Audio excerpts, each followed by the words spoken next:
Hello दोस्तों, कैसे आप लोग। I hope everyone is doing well study. सब अच्छे से पढ़ाई कर रहे हैं। आज का जो अपना वीडियो है वो है क्लास 8 का जो थर्ड चैप्टर है सोशल साइंस का, the rise of the Maratha.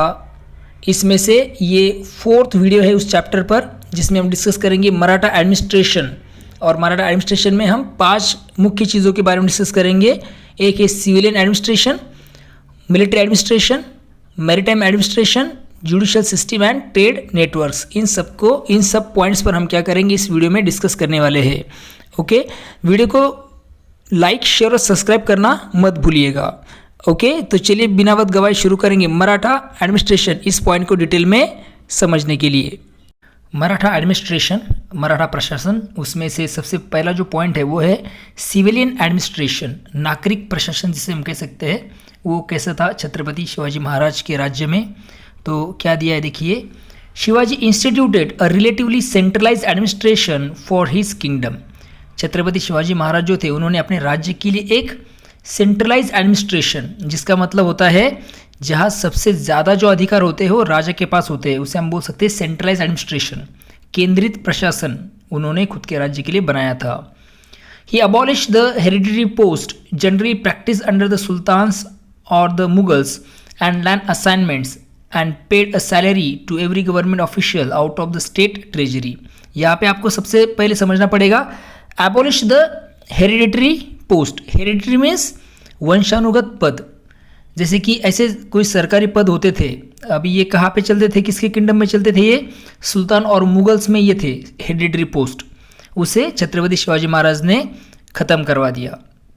Okay, तो हेरिडिटरी पोस्ट का मतलब ऐसा होता है कि ऐसे सरकारी पद जो परिवार में पीढ़ी दर पीढ़ी चलते हैं। जैसे बाप के बाद बेटा वही पद पाएगा और उसके बेटे के बाद वही उसका जो बेटा रहेगा वही उससे वो पद मिलेगा। ये सिस्टम उन्होंने ख़त्म करवा दी छत्रपति शिवाजी महाराज ने।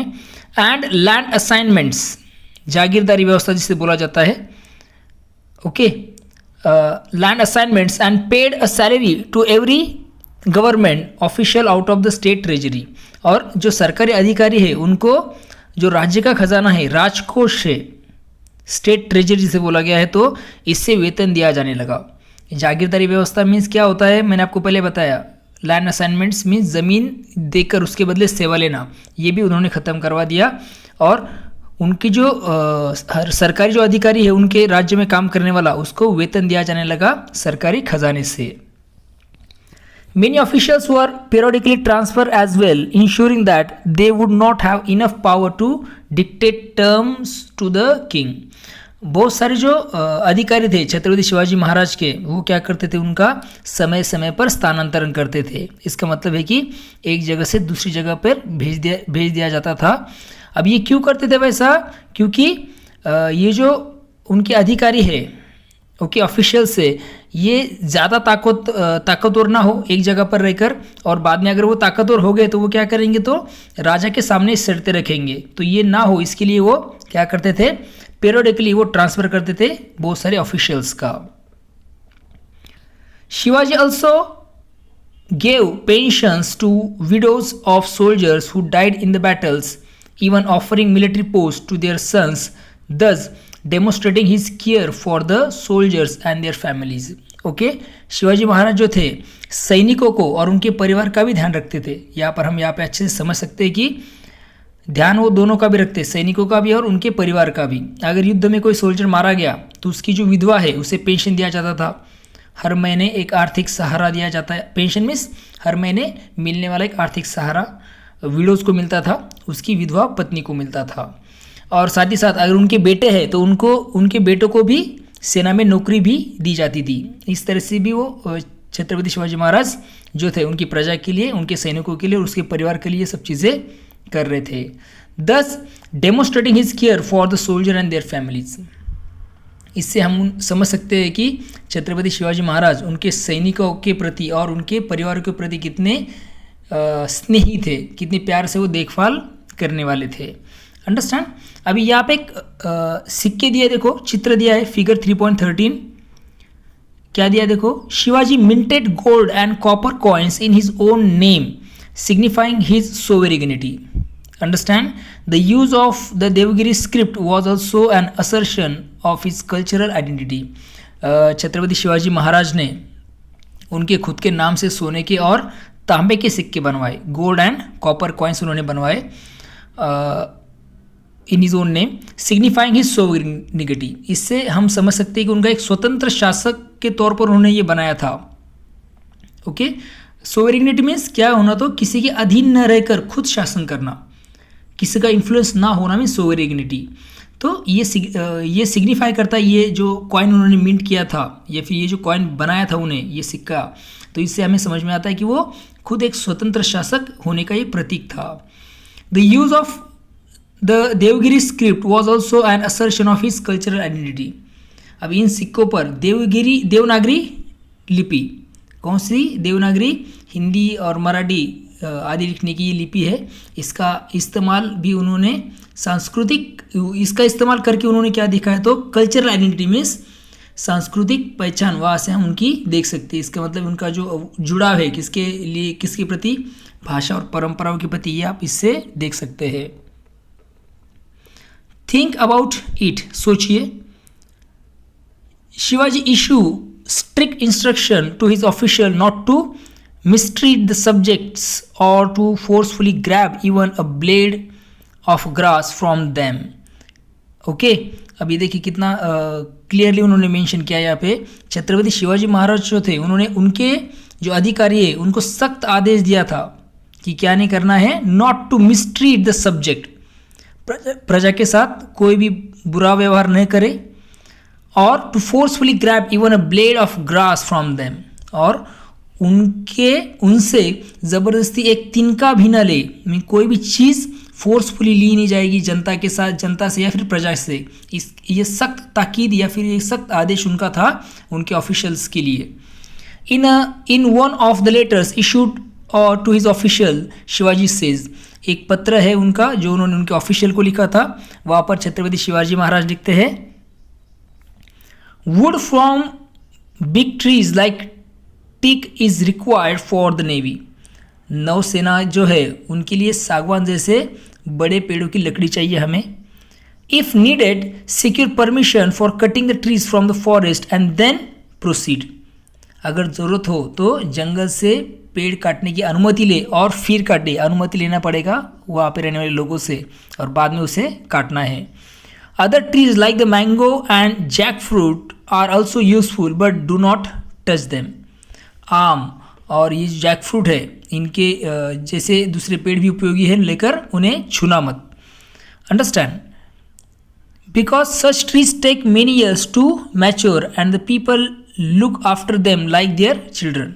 अभी ये पेड़ क्यों नहीं काटने हैं, मैंगो हो गया, जैक फ्रूट हो गया, क्योंकि इन्हें बड़ा होने में कई साल लगते हैं, और लोग जो है इन दो पेड़ों की स्पेसिफिकली जो नाम लिए उन्होंने, ये उन पेड़ों की देखभाल अपने बच्चों की तरह करते हैं, तो उसे मत काटो. If you cut them with their sorrow ever end. अगर आप इन्हें काटते हैं तो उनका दुख कभी भी खत्म नहीं होगा. क्या कितनी सुंदर लाइनें देखो. If you cut them will there sorrow ever end. अगर आप उन्हें काटते हैं तो उनका दुख कभी खत्म नहीं होगा. If you accomplish something by oppressing others, it perishes soon along with the oppressor.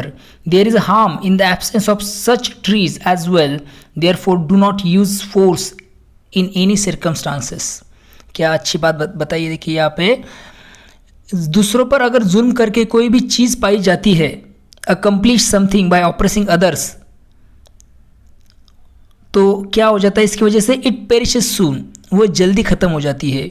और जो जालिम है, ऑपरेसर है, वो भी उसके साथ क्या हो जाता है, ख़त्म हो जाता है, उसका भी अंत वो कर देती है. ओके, तो ऐसे पेड़ को मत काटो जिसकी वजह से लोग जो हो क्या हो जाएंगे, तो दुखी हो जाएंगे, उन्हें दुख मिलेगा. तो ऐसे पेड़ों को मत काटो. Therefore do not use force any circumstances. इसलिए किसी भी हालत में ज़बरदस्ती मत करो. ऐसा छत्रपति शिवाजी महाराज उनके अधिकारियों से बोल रहे हैं. ये क्लियर उनका इंस्ट्रक्शन था.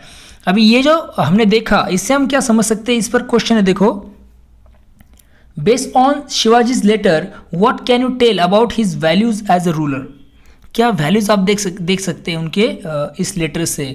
तो हमें पता चलेगा कि इस लेटर से हमें समझता है कि वो प्रजा के भले की बारे में सोचते थे, प्रकृति और संसाधनों की रक्षा वो करते थे, न्यायप्रिय थे, दयालु थे, ओके, और अपने अधिकारियों को स्पेसिफिकली नैतिकता के साथ काम करने के लिए वो बताते थे। ये आप यहाँ से समझ सकते हैं, इसलिए वो इतने फेमस है, इसलिए पूरी दुनिया में उनका नाम है।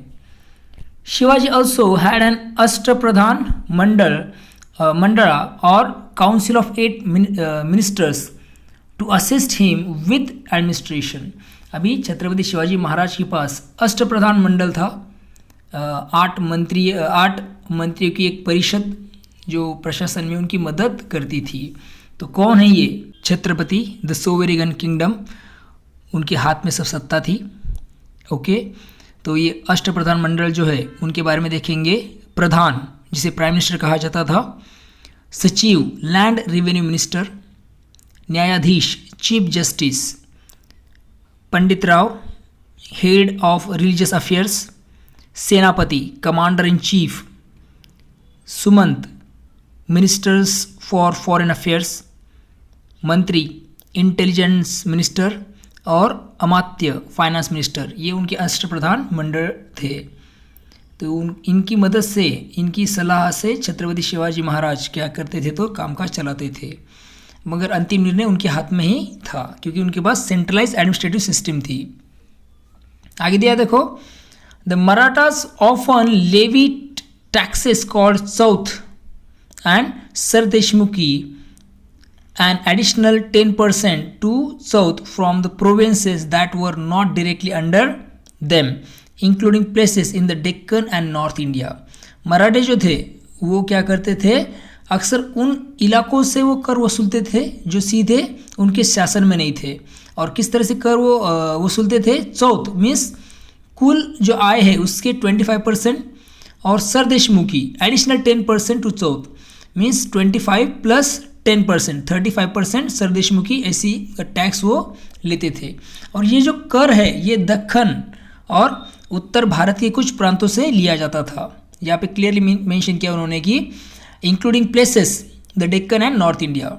In return the Marathas protected those provinces and did not intervene in their internal administration. अभी ये जो उनको टैक्स मिलता था, ये जो उनको कर मिलता था, इसके बदले में मराठा जो थे वो उन प्रांतों की रक्षा करते थे। और सबसे इम्पोर्टेंट चीज़, उनके अंदरूनी शासन में वो कभी दखल नहीं देते थे, कोई भी इंटरफेरेंस नहीं करते थे। The Mughals also approved of this arrangement through various treaties and over time some of these provinces became a part of Maratha empire. Mughal भी क्या करते थे? अलग अलग समझौतों के जरिए इस व्यवस्था को मानते थे। Mughals also approve this arrangement. और क्या हो गया? तो ओवर टाइम, समय के साथ, some of this provinces became a part of the empire. इन प्रांतों में से कुछ मराठा साम्राज्य में शामिल हो गए सब, क्योंकि ये जो सिस्टम थी वो अच्छी थी, इसकी वजह से बहुत सारे जो थे वो they became part of Maratha empire. Don't miss out, न भूले। In the 18th century, the Marathas often adopted the Mughal style of coinage owing to its popularity, but added their own cultural symbols to it. आप देख सकते हैं कि 18वीं सदी में क्या किया? तो मराठे जो थे वो अक्सर मुगल शैली के सिक्के बनाते थे, मुगलों के जैसे सिक्के वैसे वो बनाते थे, क्योंकि वो बहुत ज़्यादा लोकप्रिय थे, पॉपुलरिटी थी उनके लिए ज़्यादा। लेकिन वे उन पर अपनी सांस्कृतिक चिन्ह जोड़ते थे, कल्चरल सिंबल भी उसमें डाला करते थे, वो बनाते थे मुगलों जैसा, मगर उनका खुद का कल्चर जो है अपना इंडिया का वो उसमें पुट करते थे वो।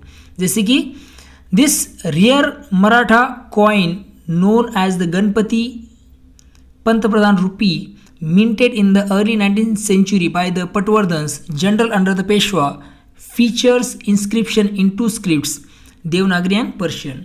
अभी ये जो 2 कॉइन्स आपको दिख रहे 3.15 में, तो ये मराठा कॉइन है, ये इसे कहा जाता है गणपति पंत प्रधान रूपी। इसे 19th सेंचुरी में बनवाया गया था, 19वीं सदी की शुरुआत में ये बनाया गया था बाय द पटवर्धन जो है जो अंडर जनरल थे, वो सेनापति थे किसके? पेशवा के अंडर में। तो उसमें 2 लैंग्वेज में लिखा गया है, देखो 2 स्क्रिप्ट्स आपको दिखाई देंगी, एक देवनागरी और दूसरी है Persian. One side is an invocation to the Ganpati and while the other declare loyalty to the Peshwa. Often referred to as Pantpradhan in Marathi. Okay, एक तरह आप देखेंगे कि गणेश जो है, गणपति गणेशा, उनकी स्तुति है, और दूसरी तरफ आप देखेंगे कि declares loyalty to the Peshwa, Peshwa के साथ प्रति निष्ठा मीन्स वफादारी दिखाई गई है, लॉयल्टी। और याद रखिए कि पेशवा को मराठी में क्या बोला जाता था, पंतप्रधान बोला जाता था। इस तरह से ये सब चीज़ें हैं। मिलिट्री एडमिनिस्ट्रेशन, सैन्य प्रशासन कैसा था देखिए, छत्रपति शिवाजी महाराज या फिर मराठा एम्पायर में। The Maratha arm forces were divided into 3 parts, infantry, cavalry and navy. जो मराठा सैनिक थे उनकी जो सेना है वो 3 हिस्सों में बटी थी। इन्फेंट्री मीन्स पैदल सेना, कैवलरी मीन्स घुड़सवार सेना, और तीसरा है वो है नेवी मीन्स नौसेना। अब ये जो कैवलरी थी, it was made up of 2 types of soldiers, 2 तरह के सोल्जर्स थे कैवलरी में। एक जो है देखो सबसे पहला है bargirs, bargirs means whose horses and equipments were paid by the state. इनके जो बारगीर जो थे, उनके जो घोड़े या फिर हथियार है, उनका खर्च राज्य उठाता था, किंगडम उठाता था। और दूसरे जो वो शिलेदार्स, शिलेदार्स कौन थे, whose horses and equipments were paid for by the soldiers themselves, जिनके घोड़े और हथियार का खर्च सैनिक खुद उठाते थे, उन्हें शिलेदार कहा जाता है। Understand. In the 18th century, the Marathas also noticed the superiority of European-style disciplined troops and artillery, and they tried to raise and recruit such troops. 18वीं सदी में मराठों ने भी क्या किया, तो यूरोपियन स्टाइल में, यूरोपियन जो शैली है उनकी जैसी अनुशासित सेना और आर्टिलरी, आर्टिलरी मीन्स तोप खाने की ताकत उन्होंने देखी, और एक ऐसी सेना तैयार करने, वो भर्ती करने की उन्होंने भी कोशिश की। मीन्स वो भी चाहते थे कि यूरोपियन स्टाइल हमारे पास सेना होनी चाहिए, उसकी भी उन्होंने कोशिश की, उसके लिए भी उन्होंने रिक्रूटमेंट किया। कैसी सेना, एक डिसिप्लिन, और second one is artillery means तोप खानों से भरपूर। इन particular Mahadji Shinde had large European style army. अगर खासकर देखा जाए तो महादजी शिंदे जो है उनके पास एक बड़ी यूरोपियन शैली की सेना थी। Swords and lances were the preferred weapons of the Marathas, figure number 3.16। However they also used guns in sizeable numbers. अभी यहाँ पे देख सकते हैं, देखिए figure 3.16, some of the weapons use by the Marathas. ये कुछ वेपन जो थे मराठाज ने यूज़ किए थे। अंडरस्टैंड। तो आप देख सकते हैं कि मराठे जो थे वो तलवार, सॉर्ड्स एंड लांसेस मीन्स भालों को ज़्यादा पसंद करते थे। Understand. However they also use guns in sizable number, लेकिन बड़ी संख्या में बंदूक भी इस्तेमाल करते थे। Rockets were used in military campaigns from the days of Shivaji himself, and by 1770s metal tube rockets were also being used. Rocket का प्रयोग शिवाजी के समय में उनके सैन्य अभियानों में होता था, और 1770 तक धातु नली वाले रॉकेट भी इस्तेमाल होने लगे थे। मेटल रॉकेट जिसे कहा जाता है, उनका भी यूज़ होने लगा 1717 के बाद में। अब ये आप देख सकते हो कौन से वेपन्स उन्होंने यूज़ किए मराठाज ने। एज वी सॉ अर्लियर, जैसे कि पहले हमने देखा, forts were initially the main stay of Maratha power. किले जो थे मराठा शक्ति का मुख्य आधार थे। Shivaji control and build a considerable number of forts as they were essential to strategically control important routes and shelter the army when engaging guerrilla warfare. Shivaji Maharaj ने कई किलों पर कब्जा किया और नए किले भी बनवाए। Build a considerable number of forts. क्यों बनाए उन्होंने नए किले, क्यों उन्होंने इन किलों पर कब्जा किया? क्योंकि वो जानते थे इनका महत्वपूर्ण है, इनका बहुत ज़्यादा महत्व है। क्यों महत्व है इनका? ये इसेंशियल है, स्ट्रैटेजिकली कंट्रोल इंपॉर्टेंट रूट्स, क्योंकि महत्वपूर्ण रास्तों पर नियंत्रण रखने के लिए, साथ ही साथ गुरिल्ला जो वॉरफेयर है, गुरिल्ला युद्ध के समय सेना को सुरक्षित रखने के लिए इनकी ज़रूरत है। अंडरस्टैंड। इसके लिए उन्होंने बहुत सारे किले भी बनवाए और बहुत सारे किलों पर खुद का कंट्रोल भी ले लिया। Ramchandra Pant Amatya, the finance minister of Shivaji, in his work Ajnapatra, the royal edict explain. Shivaji Maharaj के जो वित्त मंत्री थे रामचंद्र पंत अमात्य ने, उनके जो ग्रंथ है उनका नाम है आज्ञा पत्र, राजा का आदेश, द रॉयल एडिक्ट, इसमें इसका वर्णन किया है। क्या लिखा है देखिए, forts are the core of the state, किले जो है राज्य की ताकत होते हैं। In their absence the land get devastated by the face of an invention, अगर ये ना हो, अगर किले ना हो तो क्या हो जाएगा, आक्रमण जो किया जाएगा एनिमी के द्वारा, उस समय ज़मीन जो है वो बर्बाद हो जाएगी। द लैंड गेट डिवास्टेटेड, बर्बाद होना, because of attack, इन्वेशन means attack, आक्रमण के समय। देयरफॉर, इसी कारण, all the former Kings secure the country by building forts, इसी कारण जो पहले सभी राजा होकर गए हैं उन्होंने सबने मिलकर क्या बनाए, तो किले बनाए और देश की रक्षा वो करते थे। This kingdom, Maratha kingdom, was created by the late great master Shivaji from fort alone, यह जो मराठा राज्य है वो भी महान राजा शिवाजी महाराज ने किलों के सहारे ही बनाया था, ऐसा हम इसे समझ सकते हैं। A great enemy like Aurangzeb invaded this kingdom, एक जो बड़ा ऐसा दुश्मन है औरंगजेब, वो भी यहाँ पर आकर उसने भी यहाँ पे क्या किया, तो अटैक किया। Conquered great empire like Bijapur and Bhagyanagar, उसने क्या किया, तो जब अटैक किया उसने डेक्कन में आकर तो बीजापुर और भाग्यनगर जैसे बड़े साम्राज्य जीत लिए उसने। But it was due to fort that the Maratha state survive despite decades of onslaught. इसका मतलब है कि लेकिन ये जो किले थे मराठों के पास, इस वजह से कई सालों के हमले के बावजूद भी ये मराठा एम्पायर बचा रहा, ऐसा यहाँ पे हम समझते हैं। मेरीटाइम सुप्रीमेसी, समुद्री प्रभुत्व जिसे कहा गया है। एज वी सॉ, जैसे कि हमने देखा, Shivaji created a navy to secure the west coast, Shivaji Maharaj ने वेस्ट कोस्ट मीन्स पश्चिमी तट की सुरक्षा के लिए नेवी बनाई थी, नौसेना बनाई थी। In the 18th century, Kanoji Angre guided the Marathas to victory in many naval battles. 18वीं शताब्दी में कान्होजी आंग्रे ने क्या किया, तो मराठों को कई समुद्री लड़ाइयों में जीत दिलाई।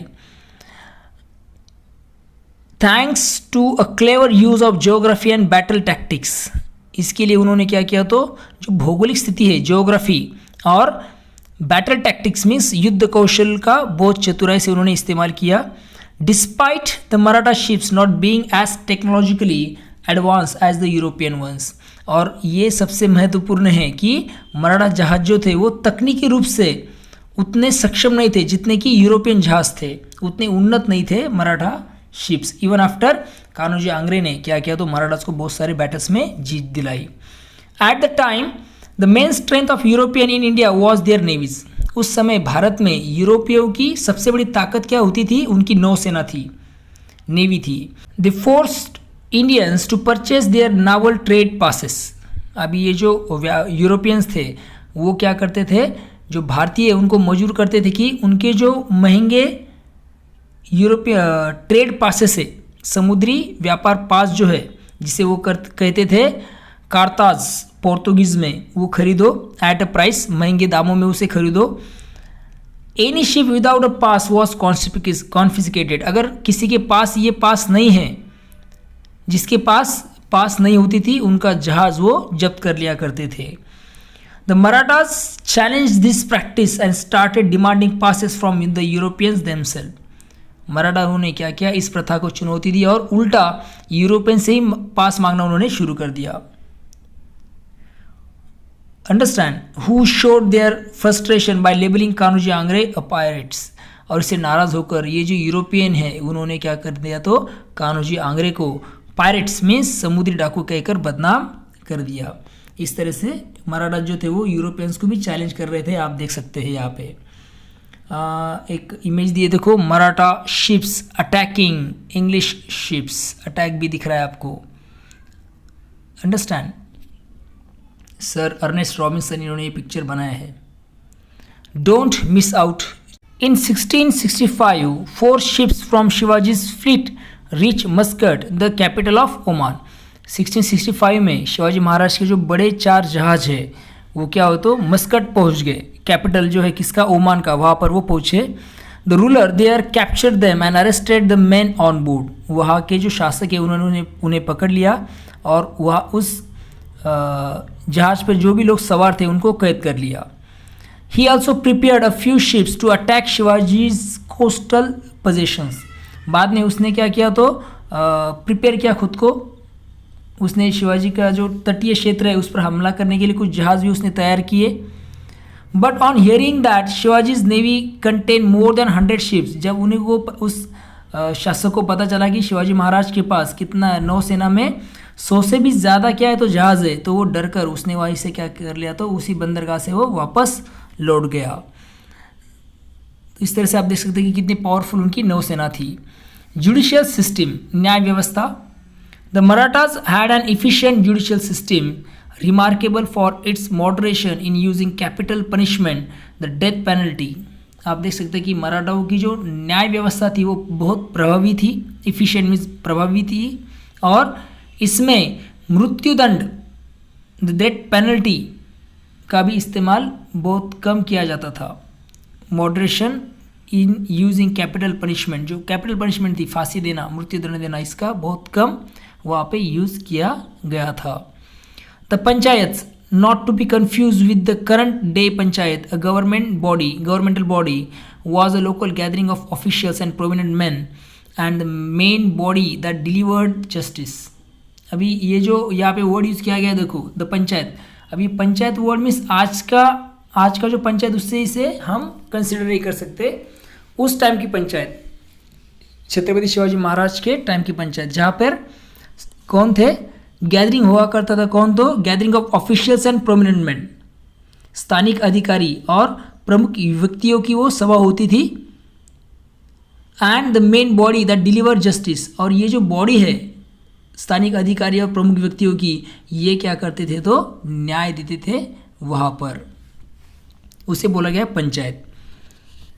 N appeal could be made to the Maratha chief in case of unsatisfactory verdict. अगर फैसला संतोषजनक नहीं है, अनएक्सेप्टेबल है, तो मराठा सरदार के पास अपील भी की जा सकती थी। ये भी सिस्टम वहाँ पे थी। Additionally in various prominent towns such as Pune, Indore etcetera, the kotwals और the police was also deployed to ensure law and order within the city.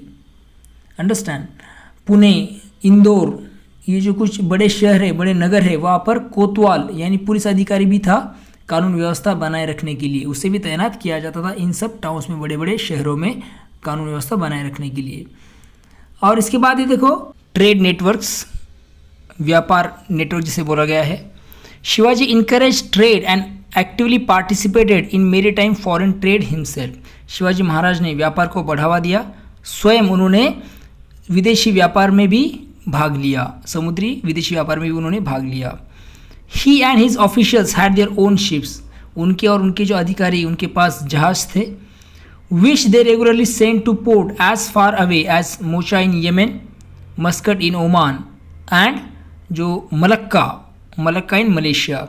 और ये जो जहाज़ थे वो नियमित रूप से यमन के जो मोचा है, ओमान का मस्कट और मलेशिया का मलक्का जैसे जो बंदरगाह है वहाँ पर वो जाते थे इनके ships. Some of this ships carried cargo like gold and textile. इन जहाज़ों में सोना और कपड़े, इनका ये जो माल है वो जाता था वहाँ पर। Roads were constructed and maintain, इसके बाद रोड्स बनाए गए, सड़कें बनाई गई, उनकी देखभाल की गई। In places such as Odisha in 18th century, a network of ferries was maintained for riverine transport। 18वीं शताब्दी में उड़ीसा का जो क्षेत्र है उसमें नदी परिवहन के लिए भी नावों का जाल उन्होंने बिछाया था। Bridges were built over reverse and small streams, नदियों पर और छोटे छोटे नालों पर उन्होंने पुल भी बनवाए थे। इस तरह से आप देख सकते हैं मराठा एडमिनिस्ट्रेशन वर्क कर रहा था। आई होप आपको ये जो पूरा टॉपिक है मराठा एडमिनिस्ट्रेशन का वो आपको अच्छे से समझ में आ गया है। आज को जो अपना ये 4th पार्ट है यहाँ पे ख़त्म होता है। अगर आपको कोई कंप्लेन है, अगर आपको कोई सुझाव है तो मुझे कमेंट सेक्शन में बताना मत भूलिएगा। ओके, इसके बाद हमारा रहता है कल्चरल रिवाइवल। ये जो लास्ट पॉइंट है हम ये बाद में वीडियो में करेंगे, लास्ट के वीडियो में। आई होप आपको यहाँ तक the rise of the Maratha empire, ये जो चैप्टर है वो आपको अच्छे से समझ में आया है। अगर किसी को कुछ कंप्लेन है, कुछ सुझाव है तो आप मुझे ज़रूर वीडियो में आपके इस कमेंट बॉक्स में ज़रूर बताइएगा। चैनल को लाइक, शेयर और सब्सक्राइब करना मत भूलिएगा। तो चलिए फिर मिलते हैं नए वीडियो के साथ। देखते रहिए सुबोध फाउंडेशन हिंदी, ये अपना यूट्यूब चैनल। तब तक के लिए thank you and take care.